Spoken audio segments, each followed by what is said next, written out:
আসসালামু আলাইকুম প্রিয় দিনী ভাই বোনেরা, আশা করি আল্লাহর রহমত আপনারা সকলে আলহামদুলিল্লাহ অনেক ভালো আছেন। আমি আলহামদুলিল্লাহ অনেক ভালো আছি। আজকে আপনাদের জন্য খুবই গুরুত্বপূর্ণ কার্যকরী একটা আমল নিয়ে আসছি। আমলটি করলে আপনারা অবশ্যই অনেক উপকার পাবেন। আমলটি করে অনেক উপকার পেয়েছেন। যারা বিশ্বাস করেন তারাই আমলটি করবেন, না হয় করা লাগবে না। অনেকে এসে আমল ঠিকঠাক না করে বলেন যে কাজ হয় না। আপনাদের একটা কথাই বলবো, আমি কোরআন থেকে আমলগুলো দিই, কোরআনের বাইরে কোনো আমল দিই না। আপনারা প্রত্যেকটা টিপস ফলো করেন, ইনশাআল্লাহ আপনাদের দোয়া কবুল হবে।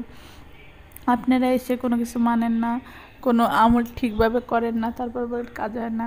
এই আমলটি করলে আপনার ভালোবাসার মানুষ, যার সাথে আপনার দীর্ঘ সময়ের সম্পর্ক থাকা লাগবে, যে এখন আপনার থেকে দূরে চলে যেতে চায় বা আপনাকে বিয়ে করতে চায় না, সেক্ষেত্রে শুধু বিয়ের উদ্দেশ্যে আপনারা এই আমলটি করতে পারবেন। স্বামীর জন্য করতে পারবেন, স্ত্রীর জন্য করতে পারবেন।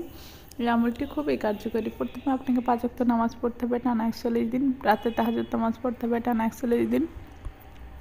মোনাজাত ইসমাইল দোয়াটি পড়তে হবে 2 রাকাত নফল, 2 রাকাত হাজত, 2 রাকাত ইস্তেকার নামাজ পড়তে হবে। প্রত্যেক ওয়াক্ত নামাজের পরে দিনে 2-3 বার সাইদুল ইস্তেগফার পড়বেন।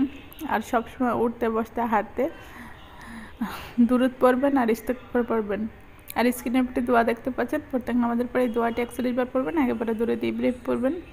আর অবশ্যই আপনারা সবসময় মা বাবার সাথে ভালো আচরণ করবেন, হালকা পরিমাণ কিছু দান সদকা করবেন, সবার সাথে ভালো ব্যবহার করবেন, নিজেকে পবিত্রতা রাখবেন, ভালো কাজ করবেন। আর কেউ অসৎ উদ্দেশ্যে এই আমলটি করবেন না, তাইলে কিন্তু আপনার ক্ষতি হতে পারে।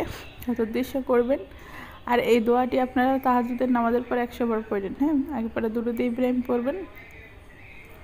এই আমলগুলো যদি আমি যেভাবে বলছি এইভাবে যদি আপনারা পালন করতে পারেন আর চলতে পারেন, ইনশাল্লাহ দেখবেন আল্লাহর রহমতে অবশ্যই আপনার দোয়া কবুল হবে। আল্লাহর মনটা যদি জয় করতে পারেন, ইনশাল্লাহ আপনার দোয়া কবুল হবেন। এখন আপনাদের আরও যে যা সমস্যা আছেন কমেন্টে জানাবেন, ইনশাল্লাহ আমি আপনাদের সমস্যা নিয়ে সমাধান নিয়ে ভিডিও দেবো ইনশাল্লাহ।